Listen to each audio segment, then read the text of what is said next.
말씀 보도록 합니다. 베드로전서 5장 8절과 9절입니다. 베드로전서 5장 8절, 9절, 2절 보도록 합니다. 같이 읽도록 하겠습니다. 근신하라 깨어라 너희 대적 마귀가 우는 사자같이 두루 다니며 삼킬 자를 찾나니 너희는 믿음을 굳건하게 하여 그를 대적하라. 이는 세상에 있는 너희 형제들도 동일한 고난을 당하는 줄을 알미라. 아멘.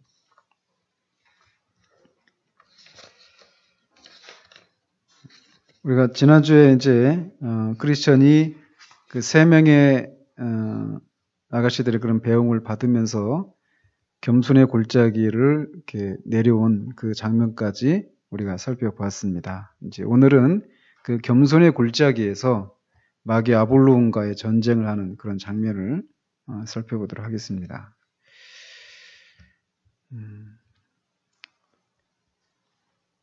그래서 이제 보면은 마침내 겸손의 골짜기에서 크리스천은 난관에 봉착하고 말았습니다.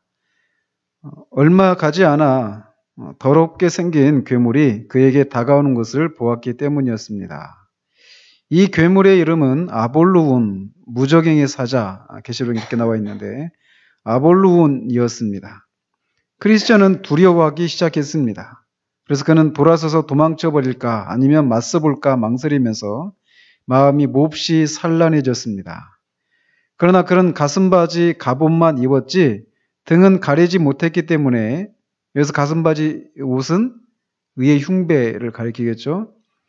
등은 가리지 못했기 때문에 만일 돌아서서 도망간다면 마귀의 활을 맞을 가능성이 있었기 때문에 결국 용감하게 대항하기로 마음먹었습니다. 왜냐하면 자신의 생명을 건지기 위해서는 저항하는 것이 최선의 길이라고 생각했기 때문이었습니다. 그래서 1번에 보면 마귀에 대한 유일한 대처 방법은 무엇입니까? 오늘 본문과도 같죠? 마귀가 우는 사자같이 두루 다니면서 삼킬 자를 찾고 있단 말이죠. 그렇기 때문에 그것에 대처하는 방법이 뭐라고 말하고 있냐면 너희는 믿음을 굳건하게 하여 그를 대적하라, 이렇게 말을 하고 있습니다. 믿음을 굳건하게 해서 마귀를 대적하라라는 것이에요. 이것 이외에 마귀, 지금 여기서 그 크리스천의 그 상황을 잘 묘사하고 있는 것처럼 굴복하든지 도망가든지 대적하든지 이 셋 중에 하나잖아요. 그죠? 근데 도망가게 된다 그러면은 등에 화살을 맞게 되는 그런 상황이기 때문에 도망갈 수가 없는 그런 상황이죠. 그래서 맞서서 싸워야만 한다라는 것입니다. 그러면은 한 가지 질문은, 이 맞서서 싸워야 한다라고 할 때 이거는 어떤 그리스도인에게 어떤 어떤 성장의 정도에 따라서 이 맞서서 싸우는 것이, 어린 신자는 맞서서 싸우지 않고 또 성숙한 신자들만 맞서 싸워야 하는가라는 것입니다. 그렇지가 않죠.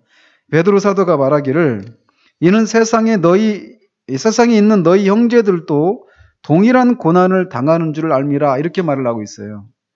즉 지금 이 편지를 받고 있는 사람들이 마귀가 우는 사자같이 삼킬 자를 두루 막 찾고 있는, 배회하고 있는 그런 위기를 만나는 것처럼 세상에 있는 모든 형제들도 이렇게 동일한 고난을 당한다라는 거예요. 그렇기 때문에 이 어린 신자든 성숙한 신자든 간에 이 대적하려고 하는 이 마귀에 대한 대처 방법은 대적한다라고 하는 면에서 동일합니다.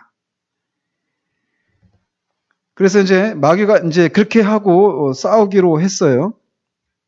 그래서 계속 걸어 나가다가 마침내 크리스천은 아볼루온과 마주서게 되었습니다.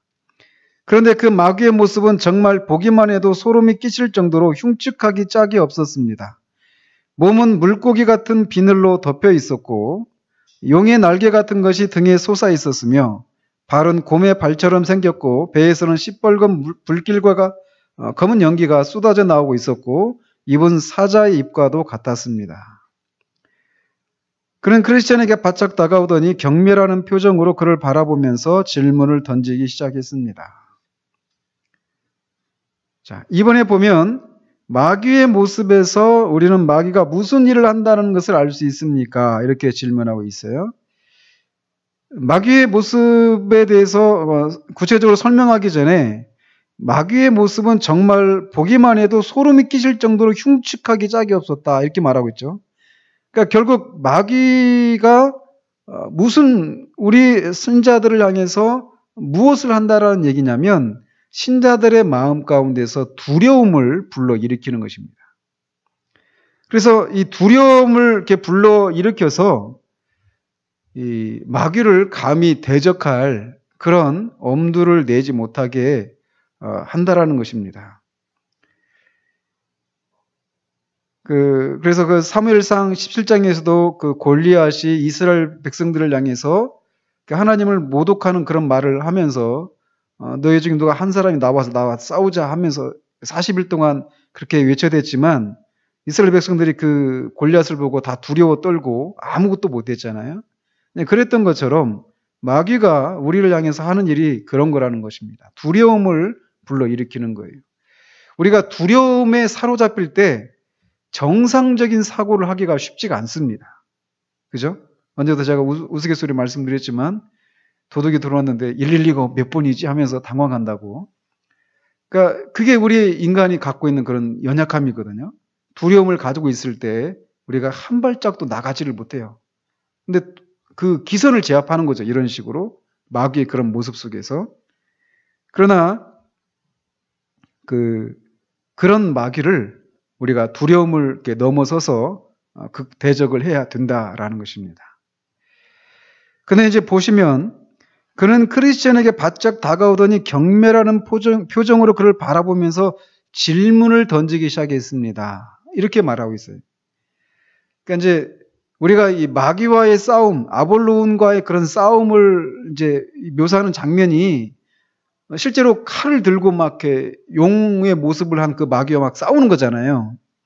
그래서 우리가 이 싸움을 어떤 물리적인 그런 개념으로 생각하기 쉬운데 그렇지 않습니다. 이게 이제 우화잖아요. 그죠? 그러니까 마귀가 우리에게 크리스천에게 지금 질문을 던진다라는 거예요. 그죠? 그러니까 우리에게 어떤 물리적으로 막 우리를 이렇게 우리를 물리적으로 이렇게 뭐라고 표현할까요? 물리적으로 우리를 공격하고 이런 게 아니라 우리의 생각에 이런 것들을 마귀가 주는 생각들을 불어넣어줘서 그 생각이 우리가 옴짝달싹 못하게 만드는 방식으로 우리를 공격한다라는 거예요. 근데 그런 것들이 어디에서 일어나는 겁니까? 우리 안에? 특별히 마음에서 일어나는 거예요. 그래서 우리 마음판은 싸움판이다. 이렇게 얘기도 합니다. 어떤 분들은. 우리 마음에서 이런 싸움이 일어나는 거예요. 이런 싸움이. 근데 지금 여기는 마귀가 이렇게 던진 질문을 했다라고 명시되어 있지만 사실은 그게 마귀가 우리에게 주는 생각인지도 모르는 방식으로 슬며시 이렇게 교묘한 방식으로 우리에게 그런 것들을 불러일으킬 수도 있습니다. 그런 것들을 우리 염두에 두면서 이제 이걸 물리적으로만 이렇게 해석할 것이 아니다라는 것을 염두에 두고 이제 그 대화들을 살펴보도록 합니다. 그래서 아볼론이 이제 먼저 물어보죠. 너는 도대체 어디서 와서 어디로 가는 놈이냐? 이렇게 묻습니다. 그러자 크리스천은 나는 모든 악의 소굴인 멸망의 도시에서 떠나 시온성으로 가고 있는 중이다.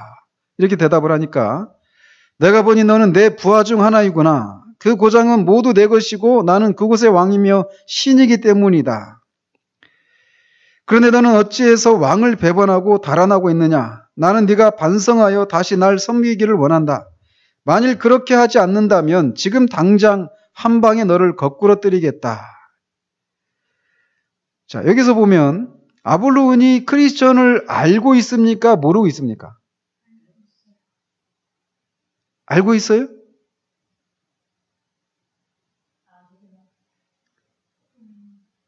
지금 여기서 말하고 이렇게 풍겨지고 있는 그 뉘앙스는 구체적으로 이 크리스천이라고 하는 그 개인으로 이 마귀가 알고 상대하기보다도, 그죠? 그렇지 않죠? 이게 지금 제가 조금 더 그냥 이렇게 나간 어떤 해석일 수도 있는데, 하나님은 우리가 이렇게 민수기 읽을 때 언젠가 제가 말씀드렸죠. 민수기 읽다 보면 한 사람 이름이 나오고, 그리고 막 몇 명인지 막 그런 얘기들이 계속 반복되잖아요. 그죠? 근데 모세가 하나님을 향해서 그런 표현을 하잖아요. 하나님이 모세를 향해서 하나님께서 모세를 향해서 이렇게 말씀하시잖아요. 내가 이름으로도 너를 알았다. 이런 표현을 하잖아요. 그죠? 하나님이 우리를 아시는 방식은 우리가 누구인지 어떤 형편 가운데 있는지 구체적으로 아셔요. 이름으로도 아셨다라고 할 때. 근데 그런 방식과 이 아볼론이 이 크리스천을 아는, 그러니까 이렇게 물어보면서 악의 소굴인 멸망의 도시에 떠나서 시온성으로 가고 있는 중이다 이렇게 말하니까 그러면은 내 부하 중에 하나이구나 이렇게 얘기하잖아요. 그러니까 많은 사람들 중에 하나, 그냥 어떤 뭉뚱겨진 개념으로 알고 있을 뿐이란 말이죠. 그러나 하나님이 우리를 아시는 방식은 아주 개인적으로 아시는 거예요. 개인적으로. 이런 면에서도 이 마귀에 속한 자와 하나님께 속한 자가 각각 그 자기의 주인과 관계를 맺는 방식이 다르다라고 하는 것도 여기서 우리가 알 수가 있다라는 것이죠. 자, 그러면서 이제 이 마귀가, 아볼론이 자기가 이 멸망의 도시, 즉 이제 크리스천이 떠나왔던 그 멸망의 도시잖아요. 근데 거기에 결국 뭡니까? 여기가 세상이죠. 그죠? 세상인데 그 세상은 모두 내 것이고 그 고장은 모두 내 것이고 나는 그곳의 왕이며 신이다. 이렇게 아볼론이 말을 하고 있어요. 그래서 성경에서도 이 세상 신, 이 세상의 신이라고 표현하죠. 마귀에 대해서. 그리고 이 세상 임금이라고도 표현을 합니다. 이 세상에 대해서. 그러나 실제로 이 마귀가 이 세상을 지배하고 있지만 어떤 그 정당성이 있는가라는 거예요. 세상을 지배할 권리가 마귀에게 정당한 권리가 있느냐라는 것이죠. 정당한 권리가 있습니까? 아닙니다. 마귀는 세상의 주인은 역시 하나님이셔요. 근데 마귀가 그를 찬탈한 거죠. 그죠? 인간의 그 불순종을 통해서 말이에요. 즉, 이제 그런 것을 우리가 생각을 해볼 필요가 있다는 것이죠. 자, 그러면서 이제 그러자 크리스천은 또 대답을 합니다. 네가 지배하는 나라에서 태어난 것은 사실이지만 너를 섬기는 일은 몹시 힘이 들었고 싹도 너무 박해서 도저히 생계를 꾸려나갈 수 없었다. 주의 싹은 사망이라는 말씀이 있는 것처럼 결국 나는 나이가 들자 다른 분별력 있는 사람들이 그러하듯이 나도 내 생활과 나 자신을 개선해 보려고 여러 가지 방도를 찾고 있었다. 3번에 보면 마귀의 소유권 주장에 대해서 크리스천은 어떻게 대답했습니까? 어떻게 대답했습니까? 그 사실을 그대로 인정을 했죠. 그죠? 네가 말한 대로 내가 그 도시에서 태어난 건 맞다. 라고 하는 것입니다. 즉, 이제 뒤에서 마귀가 또 공격할 때도 크리스천이 거기에 대적하는 방식도 역시 이 마귀가 말하는 사실이 마귀를 가리켜서 마귀의 별명 중에 하나가 뭐냐면 이 그러니까 그 참소하는 자라고 하는 이런 의미가 있잖아요. 참소한다라는 얘기는 거짓으로 증거하는 자다 이런 말이란 말이에요. 그래서 마귀를 향해서 거짓의 아비다 이렇게 말을 하는데 마귀가 거짓말로 우리를 공격한다 이렇게만 생각해서는 안 된다라는 거예요. 무슨 말씀인지 아시겠죠? 마귀가 우리를 공격할 때 그가 거짓의 아비라고 하는 이유는 그가 우리에 대해서 이렇게 저렇게 말하는 그 내용 자체가 거짓이기 때문에 그가 거짓의 아비며 참소한다 이렇게 말하는 것이 아니라 그가 약속하고 있는 것들, 그죠? 그런 내용들, 그리고 그가 말하는 것이 사실인데 그것 때문에 우리가 어떤 대가를 치르거나 우리가 어떤 것을 얻게 된다라고 하는 그 내용에 있어서, 거짓이라는 것이지, 우리를 공격하는 이런 사실들 자체가 거짓이다, 이런 얘기는 아니라는 거예요. 그렇기 때문에 마귀가 우리를 이렇게 공격해 올 때, 우리에게 요구되는 것이 뭐냐면, 정직함이 요구된다라는 거예요, 정직함이.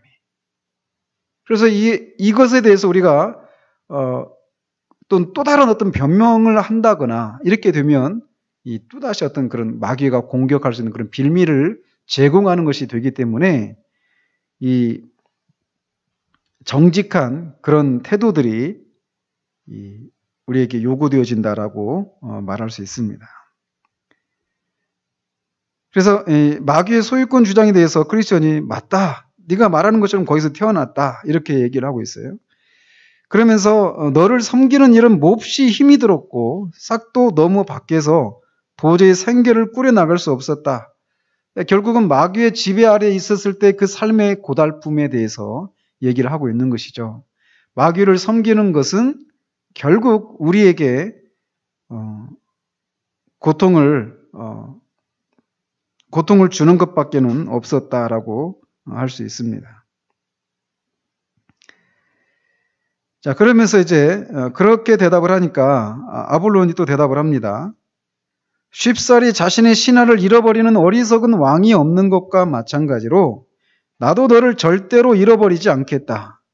그런데 네가 일이 힘들다는 것과 품삯이 박한 것에 대해서 불평을 하니 그런 염려는 버리고 안심하고 돌아가거라.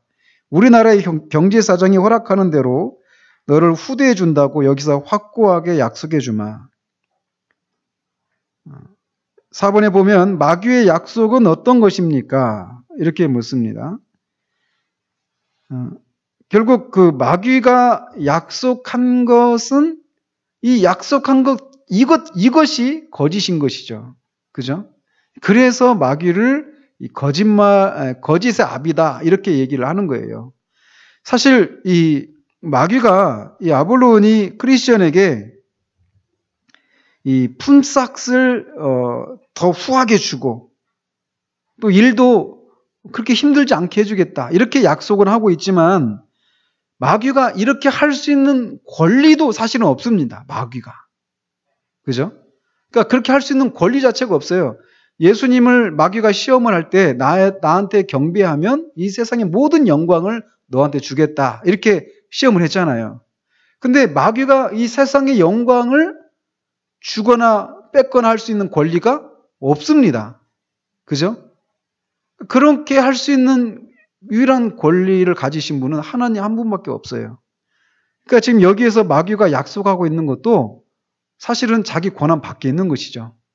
그러니까 지금 마귀의 약속은 거짓이다라는 것입니다. 그렇기 때문에 이 마귀가 주는 이 약속을 쫓아서 순종해서 나가다 보면 결국 더 비참한 가운데 빠질 수밖에 없는 것이죠. 그래서 지금 이런 방식으로 세상 속에서 아직 믿음을 갖지 못한 사람들이 세상을 살아가는 삶의 큰 그 줄기를 보면 이거잖아요. 이걸 조금만 더 지나면 조금 더 나은 더 나은 삶이 있고 더 나은 행복이 있고, 이렇게 하면서 조금만 더 참으면 하면서 계속 그렇게 잡히지 않는 어떤 그런 신기루와 같은 그런 것을 추구하면서 살아가고 있는 것이 세상의 모습이잖아요. 그죠? 그러니까 지금 마귀가 약속하고 있는 그 약속을 거짓이 아니라 진짜로 생각하는 것이죠. 세상에 있는 사람들이. 미혹을 당하고 있는 것이죠. 그래서 이 세상에서 있는 것들을 추구해 나가면 그것을 결국 얻으면 무엇인가 자기 자신의 어떤 그런 자기가 찾고 있는 그런 만족과 행복을 누릴 수 있게 될 것이다 라고 하면서 계속 그것을 찾아가지만 결국 그걸 얻지 못하는 것이죠. 근데 세상이 지금 그렇게 하고 있는 거예요. 자, 그러자 이 크리스천은 이렇게 대답을 합니다.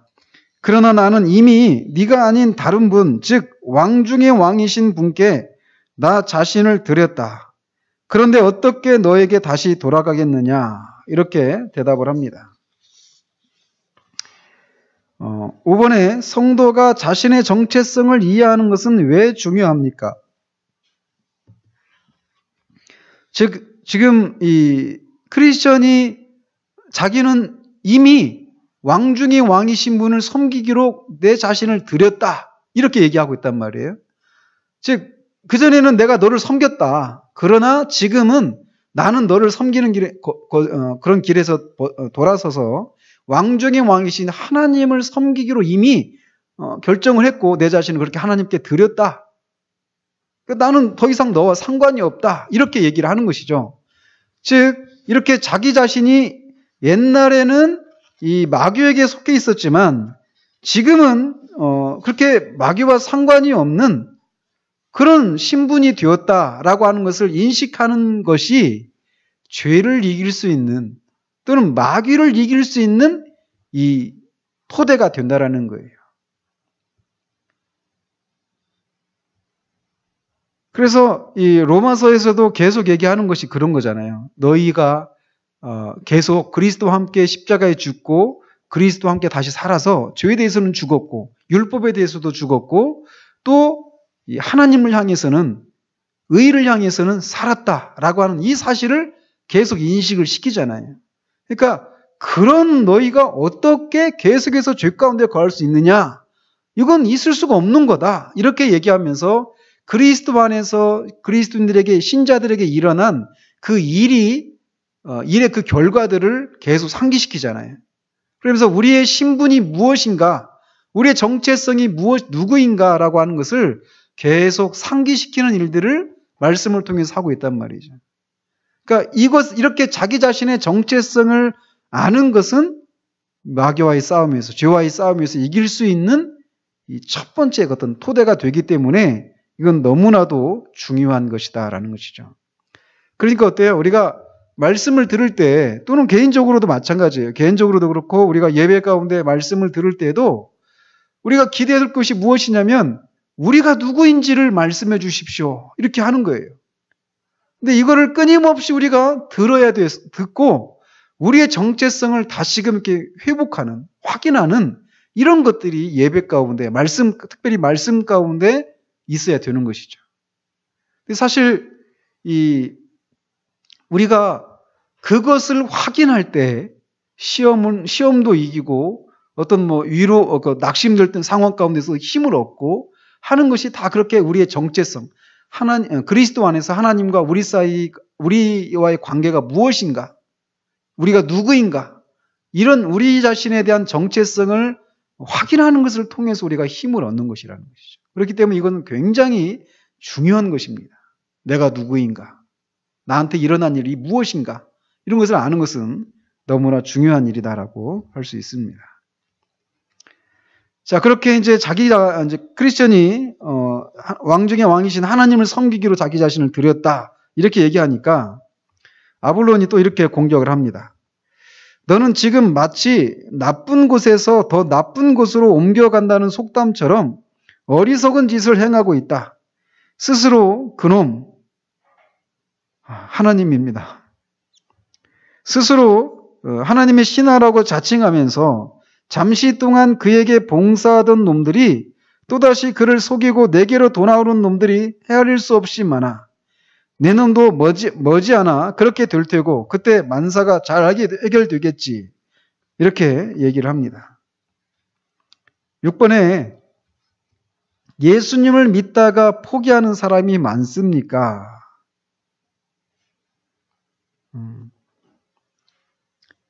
마귀가 말하는 것처럼 이런 사람들이 많죠. 근데 이제 여기서 말할 때 이제 이런 표현들이 사실은 조금 조심스러운 표현이죠. 뭐냐면 예수님을 믿다가 포기하는 사람이 많습니까? 사실 믿었으면 포기하는 일은 없죠. 사실 진짜 믿었으면. 그죠? 근데 이제 겉으로 볼 때 예수님을 믿는 것처럼 보였지만 사실은 믿지 않아서 결국은 포기하는 사람이 많은가? 정확한 질문은 그런 거겠죠. 근데 이제 정확한 질문은 그런 건데 그런 사람들이 많다라는 것입니다. 지금 마귀가 말하고 있는 것처럼. 자기는 스스로 하나님의 신하다, 하나님의 종이다라고 말하면서 잠시 동안은 그에게 봉사하다가 결국은 마귀에게로 돌아가는 사람들이 많다라는 거예요.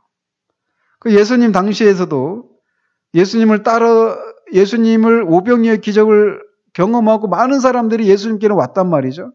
근데 예수님이 하늘로부터 내려온 그 하나님의 생명의 떡이고 또 그 나를 먹고 마시지 않으면 생명을 얻을 수가 없다. 이런 말씀들을 하면서 예수님의 뒤를 따르는 길이 어떤 것인지 이런 것들을 얘기하니까 많은 사람들이 자기가 생각했던 예수님이 아니라고 하는 것을 알고 많은 사람들이 다 돌아가 버립니다.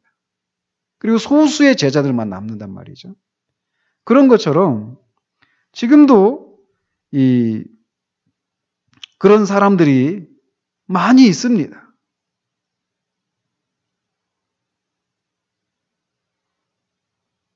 그래서 예수님을 믿다가 포기하는 사람이 많이 있는 것 중에 하나가 뭐냐면 그렇게 자기가 생각했던 어떤 기독교가 아닌 경우에, 자기가 생각했던 예수님이 아닌 경우에, 자기가 생각했던 하나님이 아니라고 하는 것을 확인한 경우에 그렇게 떠나버리는 경우들이 많이 있다라는 거예요. 그래서 오늘날 같은 경우는 이 기독교 신앙을 마치 우리가 이렇게 보험을 드는 것과 같은 그런 개념으로 신앙을 갖고 있는 사람들도 많이 있습니다. 우리가 보험을 들지만 그 보험을 우리가 날마다 보험하고 상관이 있는 삶을 삽니까? 아니죠. 실제로 보험은 어떤 우리가 사건, 사고를 당했을 때 그때 보험이 실제적으로 필요한 거잖아요. 그때 어떤 불의의 사고를 당하게 될 것을 우리가 미리 앞두고 보험을 드는 것처럼 하나님을 향한 신앙도 예수 그리스도를 믿는 신앙에 대해서도 그런 식으로 생각하는 사람들이 교회 안에 많이 있습니다. 그래서 그들이 생각하는 기독교는 마치 보험처럼 자기가 삶의 어떤 위기를 만났을 때 자기에게 도움을 베풀기 위한 그런 것이어야 하는 거예요. 그래서 이 종교가 내가 원할 때 도움을 구했을 때 나한테 도움을 주는 그것으로 종교가 자리를 하고 있어야지 이 종교가 내 삶에 들어와 가지고 나의 어떤 구체적인 삶을 이렇게 해라 저렇게 해라 이렇게 간섭하기 시작하면 이런 것들이 이제 마음에 부담으로 다가오기 시작하는 것이죠. 실제로 그런 사람들이 교회에 많이 있습니다. 그래서 근데 처음부터 아예 떠나려고 들어오는 사람은 아무도 없잖아요. 교회 안에 들어와서 무엇인가 이 신앙생활 하면서 자신들이 생각할 때 무엇인가 어떤 유익도 얻었고 무엇인가 나름대로 어떤 기쁨도 누렸습니다. 어떤 평안도, 위로도, 소망도 이렇게 누리는 잠시 어떤 그 종교가 주는 그 즐거움들, 기쁨을 어떤 유익을 잠시는 누렸어요. 그러나 이게 종교가 자신의 그 모든 삶을 통제하려고 하면 불편한 것이죠. 그죠? 그래서 그런 경우에 이제 마음의 부담을 느끼는 겁니다. 그러면서 내가 생각했던 기독교가 아닌 거죠. 그러면서 결국은 멀리 해버리는 이런 사람들이 교회 안에 많이 있습니다. 안타깝게도.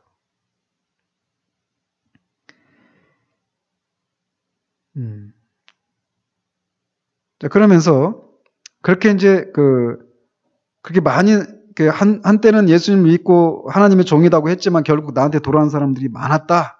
이런 얘기를 하니까 그리스도는 또 이렇게 대답합니다.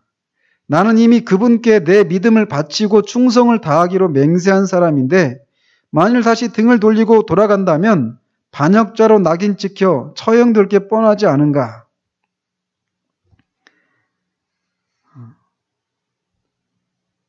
7번에 예수님을 믿다가 시험을 받아 미끄러지거나 불신앙에 빠지는 것을 무엇이라고 부릅니까?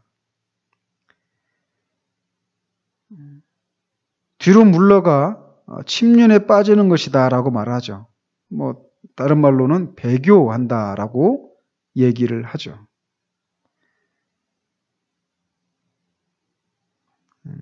아까 했던 얘기를 조금 더 하면, 그러니까 교회 안에서 오늘날 어떤 이 기독교를 어떤 인생의 위기 상황을 대비한 어떤 보험용으로 생각하는 사람들이 교회 안에 많아요. 진짜 많습니다. 그래서 그들에게 이 마음의 불편함을 불러일으키는 것은 그들에게 악이에요. 기독교는 절대로 그들의 마음에 불편함을 불러일으키는 것이어서는 안 된다고 생각하는 것이죠. 그래서 그들이 추구하는 거 뭐냐? 늘 어떤 즐거움입니다. 즐거움이고 자기 만족이고 마음의 편안함이에요.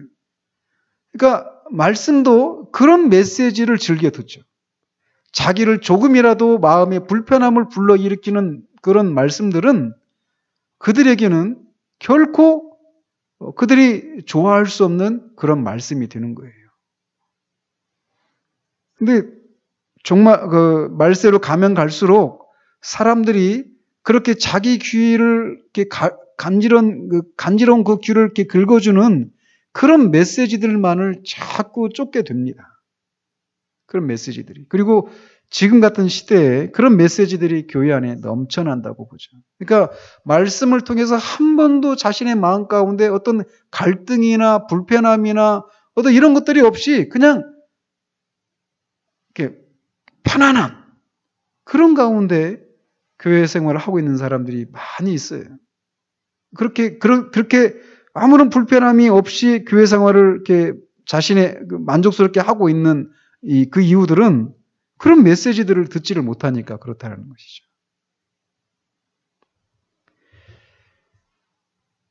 자, 그러자 아볼론이 또 대답을 합니다. 너는 이미 날 배반한 놈이지만 지금이라도 마음을 바꿔 내게로 돌아온다면 기꺼이 없던 일로 해주겠다.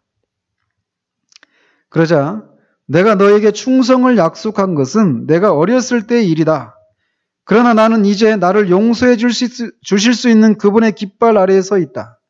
분명 그분은 내가 너에게 맹종해서 지은 모든 죄악을 용서해 주실 수 있다. 이 멸망의 왕 아볼론아, 잘 듣거라. 사실 나는 그분을 섬기는 일과 그분이 주시는 싹, 그분의 종들, 그의 통치, 그의 나라를 너보다 훨씬 좋아하고 있다. 그러니 더 이상 나를 설득하려는 헛수고를 하지 말고 돌아가는 게 좋을 거야. 나는 하나님의 신하이므로 앞으로도 그를 따르고 섬길 것이니까. 자, 8번에 예수님의 다스림과 통치하에 있기 때문에 우리는 예수님을 무엇이라고 부릅니까? 예수님의 깃발 아래 서 있다. 그 얘기는 결국 그 예수님의 다스림과 통치하에 있는 것이다. 이렇게 말을 하는 거죠. 이런 의미죠.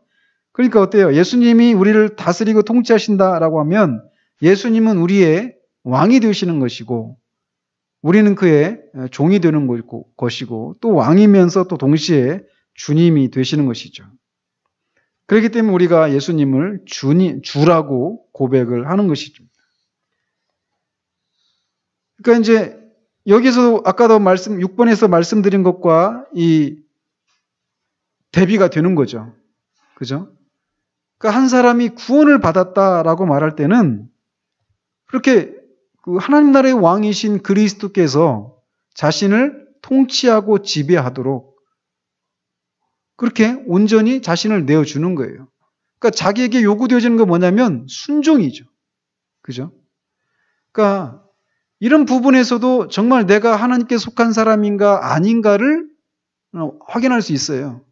하나님의 뜻이 무엇입니까? 하나님의 뜻을 우리가 어떻게 알 수 있어요? 계명이잖아요. 하나님 계명. 그죠?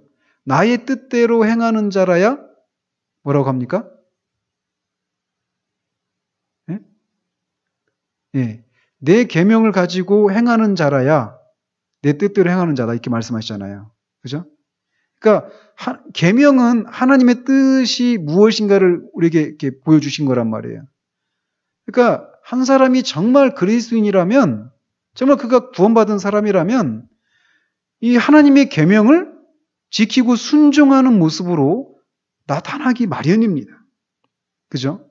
근데 때로는 그렇게 순종하지 못하는 우리 안에 있는 어떤 그 남아있는 그런 죄성과 그 연약함들, 이것이 있어서 때로는 그렇게 순종하지 못하는 경우들도 있지만, 그 못하는 모습을 보면서 그럴 수도 있지, 이런 자세라, 이런 마음의 태도가 아니라 그것 때문에 마음의 상함을 갖게 되는 거예요.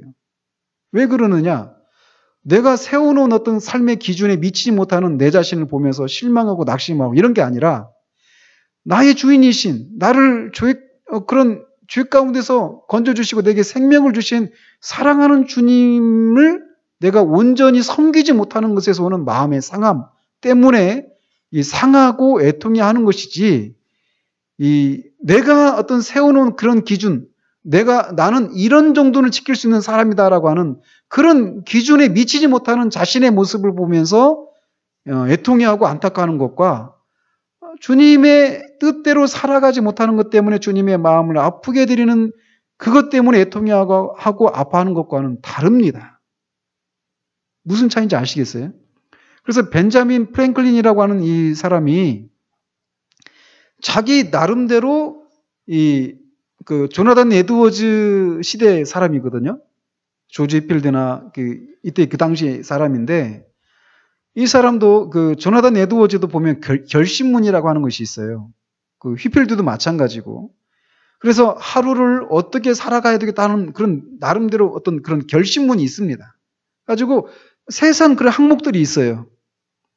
가지고 내가 그렇게 했는가, 하루에 기도를 얼마 했는가, 또는 기도할 때 열렬하게 기도했는가, 이런 식으로 그런 세상 항목들이 있고, 그걸 가지고 하루를 돌아보면서 하나님 앞에 회개하고 그렇게 했단 말이에요.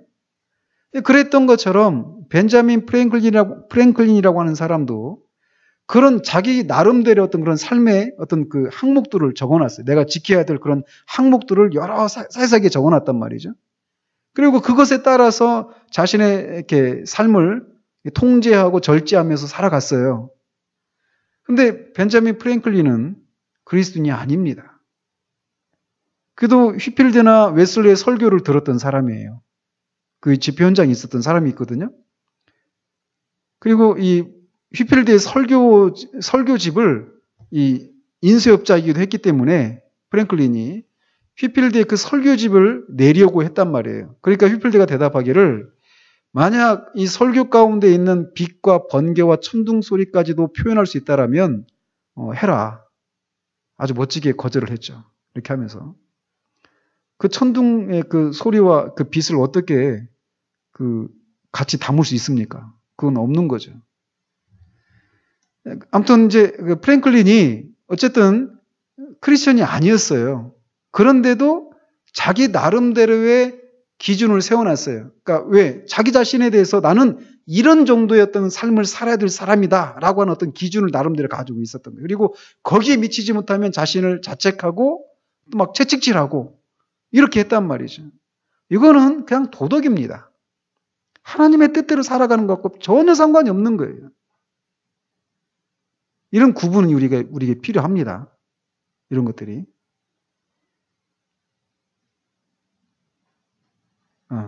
그래서 한 사람이 정말 구원받은 그리스도인인가 아닌가를 말해주는 여러 가지 표지가 있겠지만, 그 중에 하나가 뭐냐면, 이렇게 자신의 통치자이신, 자신의 주님이신 이 하나님의 뜻에, 주님의 뜻에 순종하며 살아가는 거예요. 계명에 복종하며 살아가는 거.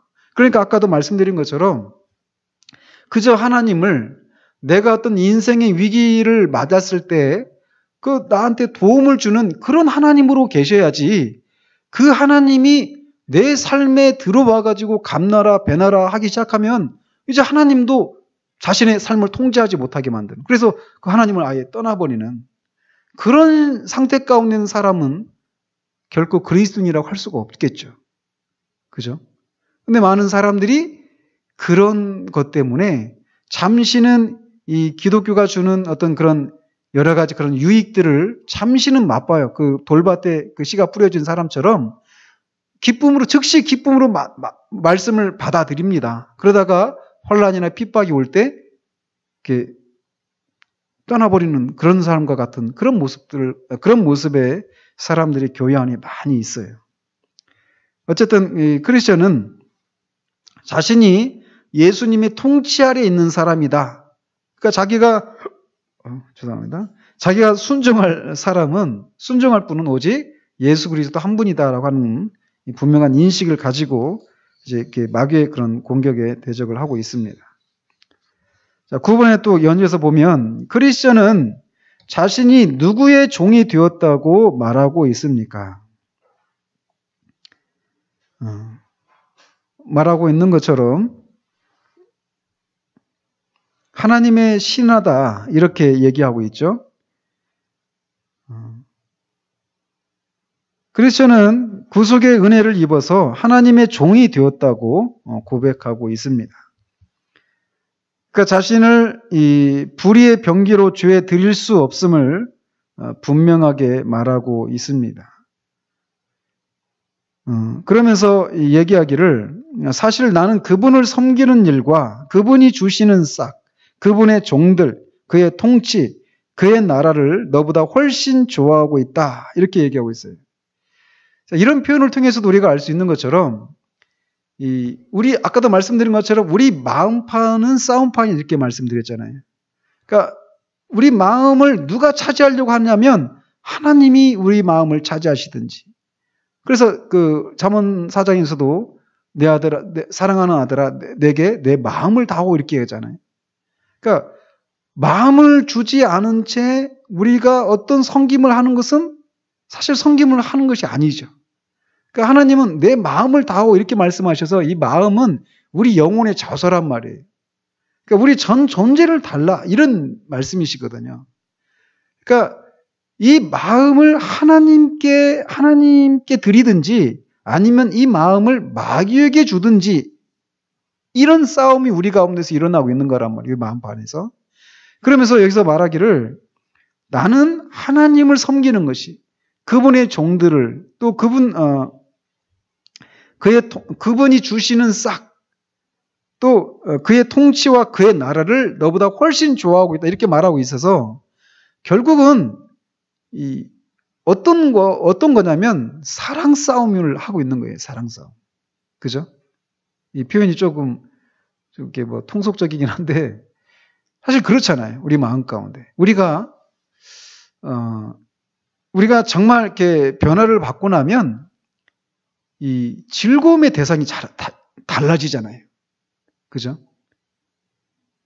넌 뭐가 재밌냐? 그 재미를 모르는 사람들은 죽었다 깨어나도 모릅니다. 주일날 한번 보면, 주일날 와서 우리 하는 게 뭐 있어요? 맨 와가지고 예배 드리고.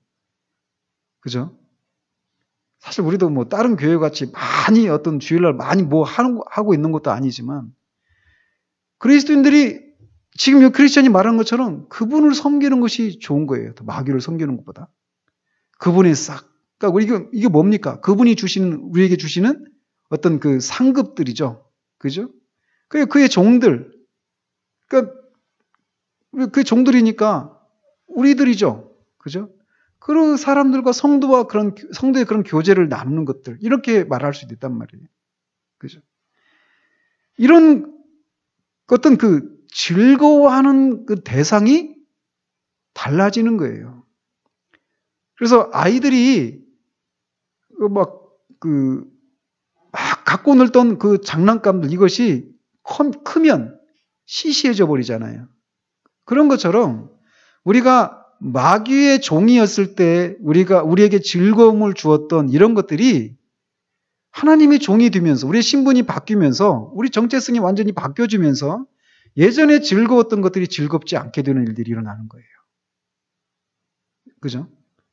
그러니까 여전히 내가 애굽에서 먹던 그런 부추와 그 고깃국들, 뭐 마늘, 양파, 막 이런 것들이 막 생각나고 그걸 먹었던 때가 더 좋았다라고 했던 그 광야 이스라엘 백성들. 하나님이 주시는 그런 만나는 너무 신물이 나고 이제 이런 것들이 더 그 자극적인 그런 음식들이잖아요. 맵고 막 그런 것들이니까. 이런 것들을 먹었을 때가 더 좋았다 하면서 애굽으로 돌아가자고 했던 이 광야의 이스라엘 백성들 같은 그런 상태라면 그런 큰 시험 가운데 있든지 아니면 하나님과의 관계 속에서 누려지는 그 하늘에 속한 것들이 주는 그 즐거움들을 모르는 그런 사람이든지, 그죠? 그리스도인이 아니든지 둘 중에 하나일 거예요.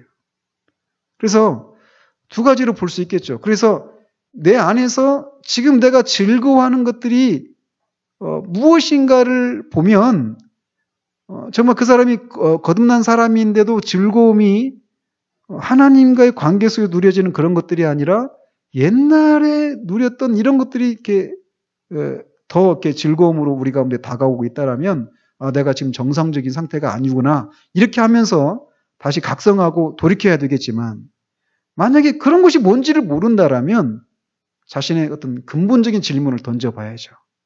그죠? 내가 정말 그리스도인인가? 이런 근본적인 질문을 던질 필요가 있는 것이죠. 어쨌든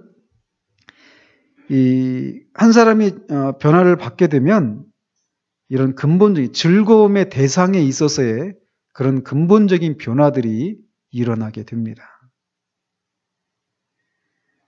그러면서 그 크리스천이 자기가 이 마귀의 종이었다가 이제 하나님의 종이 되었다 이렇게 말하는 것을 통해서 우리는 둘 중에 하나에 속한 사람이다라고 하는 것도 우리가 유추할 수 있습니다. 그죠? 그래서 마귀의 종이든지 하나님의 종이든지 둘 중에 하나인 거예요. 중간지대는 없습니다. 내가 하나님의 종은 아니라고 할 수 있을지 모르지만 어떻게 내가 마귀의 종입니까? 마귀처럼 내가 막 그렇게 악하고 막 그런 불의를 행하고 이런 건 아닌데 그러나 하나님을 사랑하는 것이 아니면 하나님을 미워하는 것이 중간지대는 없습니다. 하나님을 섬기든지 마귀를 섬기든지 둘 중에 하나이지 중간지대는 없다라고 하는 것을 우리가 이렇게 생각할 필요가 있습니다. 자, 그러자 아볼로온이 또 얘기합니다. 그렇게 흥분하지 말고 냉정하게 마음을 가다듬고 앞으로 네가 가고자 하는 길에서 어떤 어려움에 부딪히게 될지를 생각해 봐라.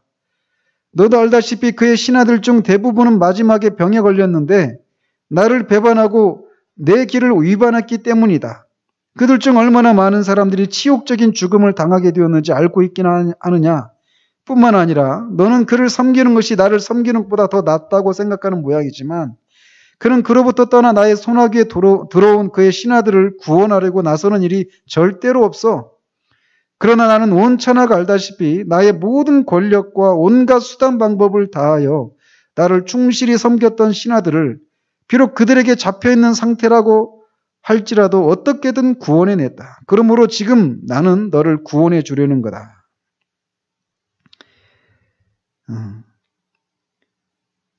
마귀도 생각을 하라고 그러죠.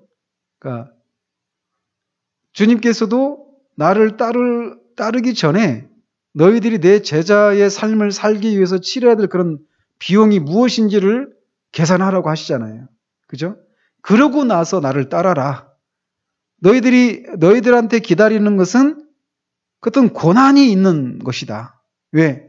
너희들의 스승이고 너희들의 그 주인인 내가 이 땅에서 세상을 이롭게 하고 세상에 선을 행했지만 세상으로부터 핍박과 고난을 받았던 것처럼 너희들도 내가 살았던 삶 이상의 삶을 살 수가 없다. 그런데도 너희들이 날 따르겠느냐? 이렇게 질문을 하시잖아요. 우리가 이렇게 그리스도의 삶을 살아갈 때. 그래서 크리스천이 그런 그 장면을 봤잖아요. 어떤 아름다운 궁전이 있는데 그 앞에 가려고 하니까 막 큰 무사들이 지키고 있어가지고 거기로 지나가는 자들마다 막 공격하고 하니까 많은 사람들이 거기로 들어가고 싶어 하지만 그 치러들 그 대가들을 생각하면서 결국 미적거리고 있었던 그 장면을 우리가 살펴봤잖아요. 그죠? 그러니까 그 장면이 그리스도인이 되기 위해서 치러야 될 대가들을 얘기한 거잖아요. 제자도에 대해서. 그죠? 그렇게 그리스도인이 되기 위해서도 그런 것들을 너희가 치러야 될 그 대가가 무엇인지를 진지하게 생각해 봐라. 이렇게 하면서 따르라고 하는 것처럼 마귀도 그렇게 얘기하죠. 네가 가고자 하는 길에서 어떤 어려움에 부딪히게 될지를 생각해 봐라. 이렇게 얘기하고 있습니다. 근데 그렇게 얘기하면서 하나님의 신하들 대부분이 마지막에 병에 걸리고 아주 비참하게 죽었다라고 얘기를 하고 있어요. 근데 그 원인이 나를 배반하고 내 길을 위반했기 때문이다. 이렇게 마귀가 얘기하고 있죠. 자, 그런 것들 우리가 많이 보잖아요. 그죠?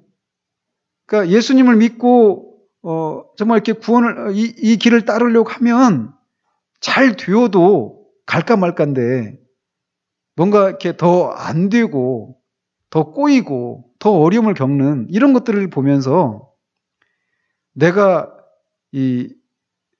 옛날에 그 마귀를 섬겼던 그런 삶을 떠나서 이렇게 되었기 때문이 아닌가 이런 생각들을 하잖아요. 특별히 이제 뭐 이렇게 진짜 막 이렇게 부적이나 막 그런 무당을 섬기고 막 이런 사람들이 그런 거기에서 이렇게 벗어나지 못하는 게 뭐냐면 이거를 벗어나면 큰 재앙을 당하지는 않을까 이 두려움을 인해서 엄두를 못 내잖아요. 지금 마귀가 지금 그걸 얘기하는 거예요. 그러면서 이 하나님을 섬기려고 갔던 하나님의 종들이 그 결말이 겉으로 보았을 때는 이렇게 병에 걸리고 정말 비참한 그런 최후를 맞는 그런 경우들이 있단 말이죠. 그때도 예수님의 제자들 말씀드렸지만 대부분이 순교를 당했어요.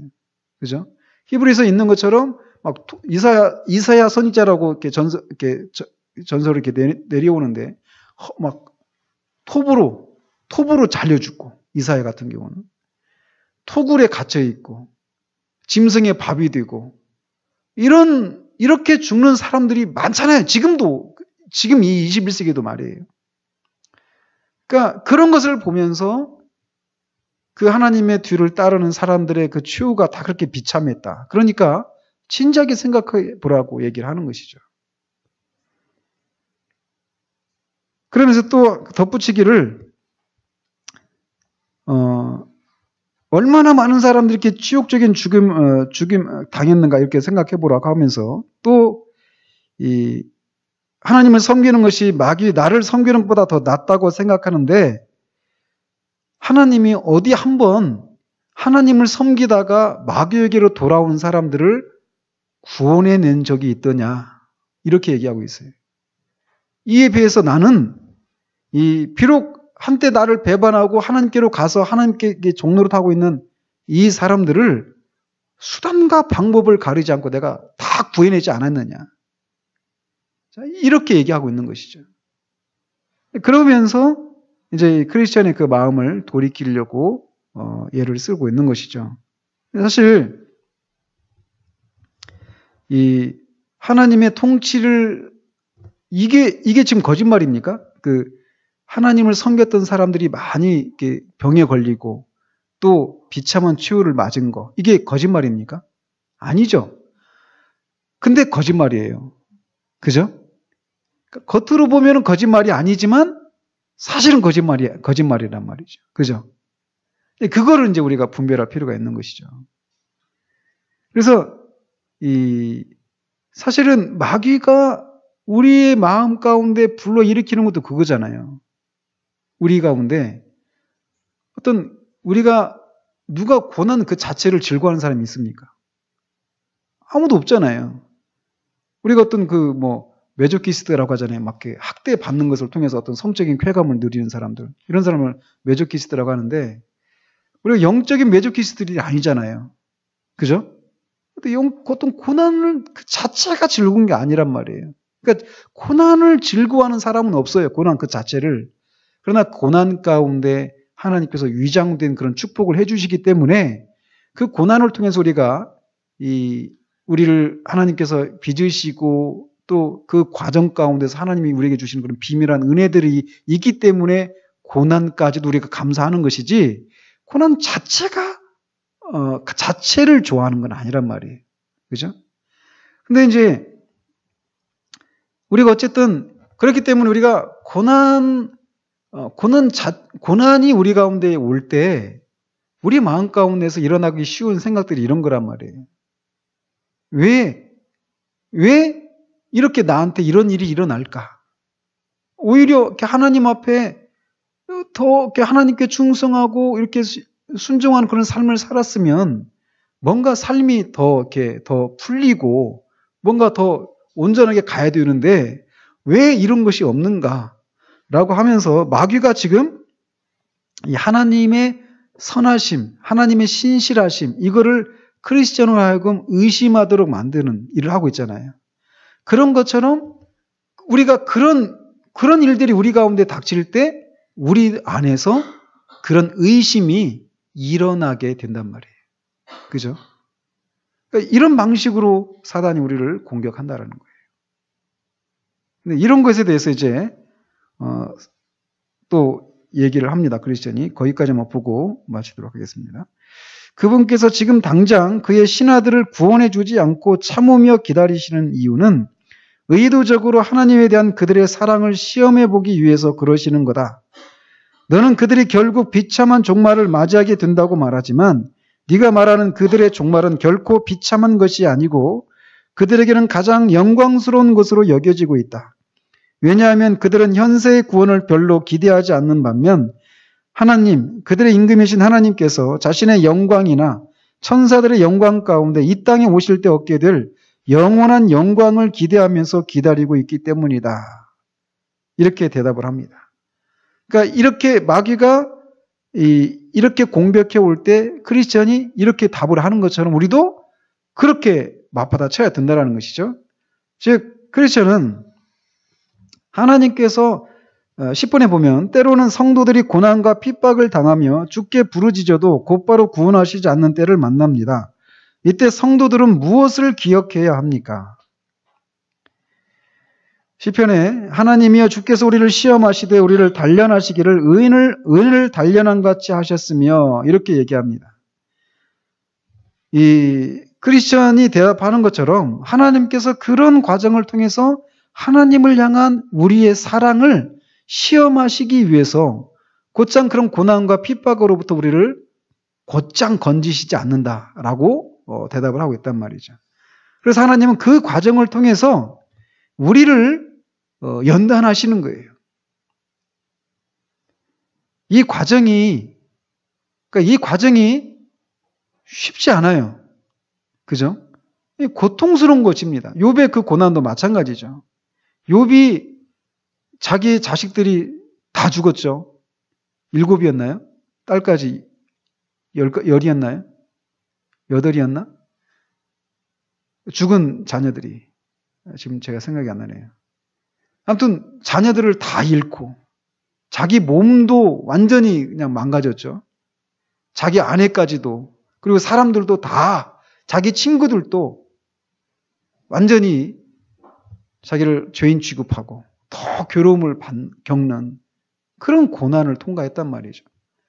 그러니까 그 고난이 시작이 되기 전에는 욥에게 욥은 자기 자신을 몰랐어요.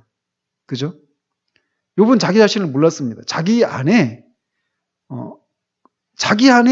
하나님을 향한 그런 원망 이런 게 있잖아요.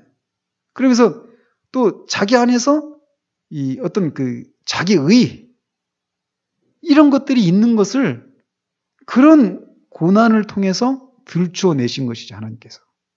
그죠?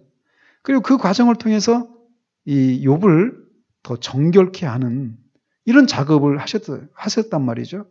근데 우리 이렇게 그냥 말하지만 그 고난을 겪었던 욥의 입장에서 보면 이게 쉽냐고요. 막 죽고 싶다라고 하는 얘기를 여러 번 얘기하잖아요. 차라리 태어나지 않았으면 자기가 태어난 날들을 막 저주하고 그러잖아요. 그만큼 고통스럽단 말이죠. 고난의 과정들이라고 하는 것이. 그러나 하나님이 그렇게 하실 수밖에 없는 우리 안에 있는 그 부패성들이 있기 때문에 이 과정을 통해서 우리를 빚으시는 것이죠. 그래서 우리가 그 여름에 이 막 비가 안 오고 가물 때 저수지에 그 가득한 그 물이 다 말라가면 저수지 바닥에 숨겨져 있어. 물이 가득했을 때는 없었던, 보지 못했던 막 그런 온갖 쓰레기들이 막 그 안이 가득하잖아요.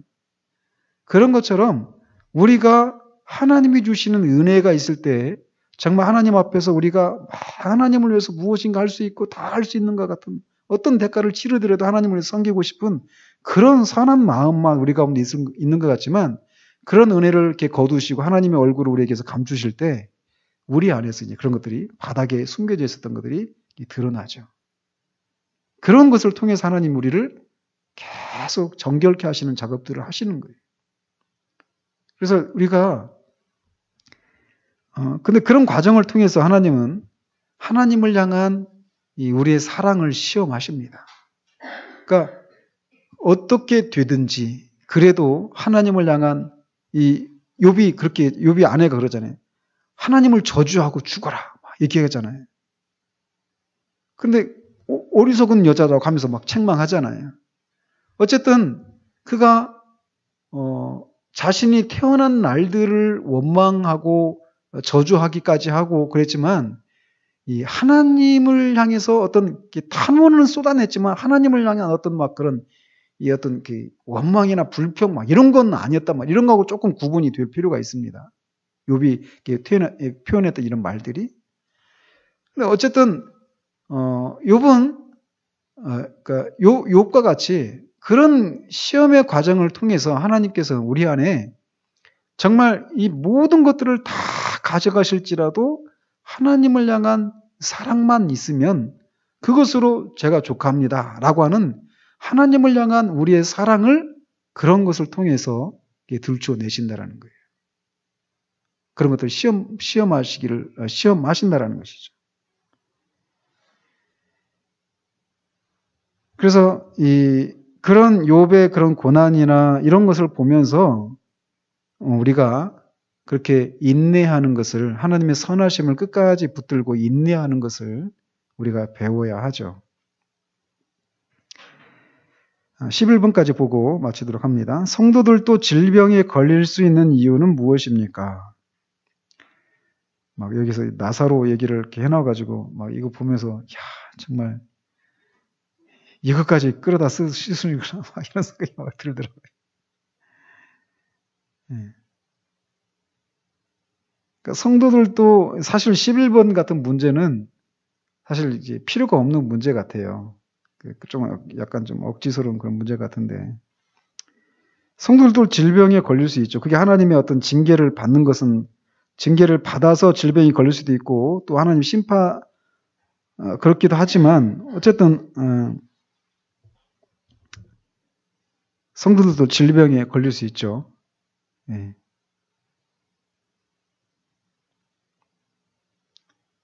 어쨌든 이것도 10번과 같이 그냥 묶어서 그냥 할 수 있는 문제예요. 그래서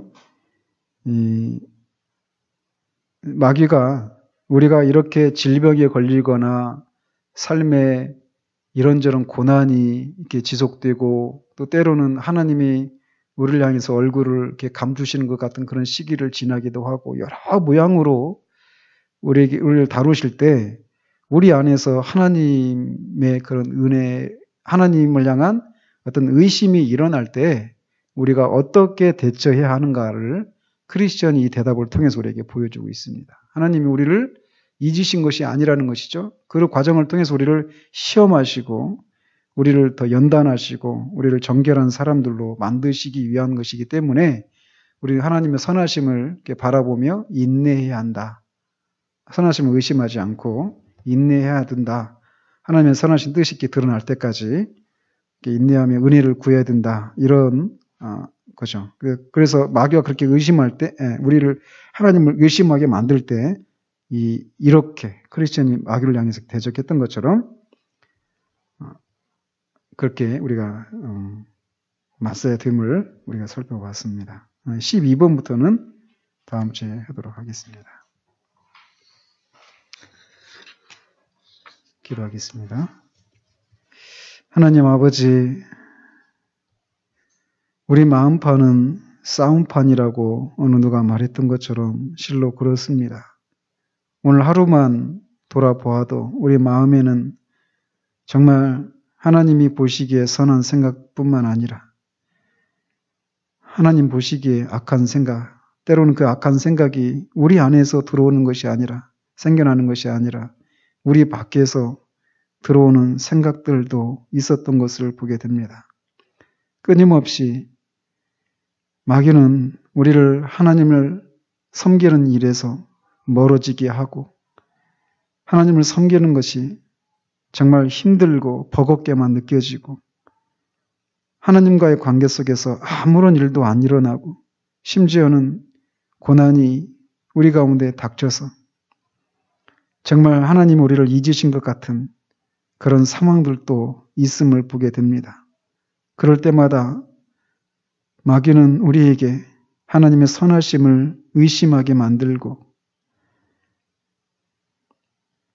정말 하나님이 아니라 마귀를 섬기는 것 속에서 누렸던 그런 기쁨과 즐거움들이 더 크게 보여서 우리로 하여금 하나님을 섬기는 자리에서 떨어지게 하려고 하는 이런 공격들이 우리들 가운데 있음을 보게 됩니다.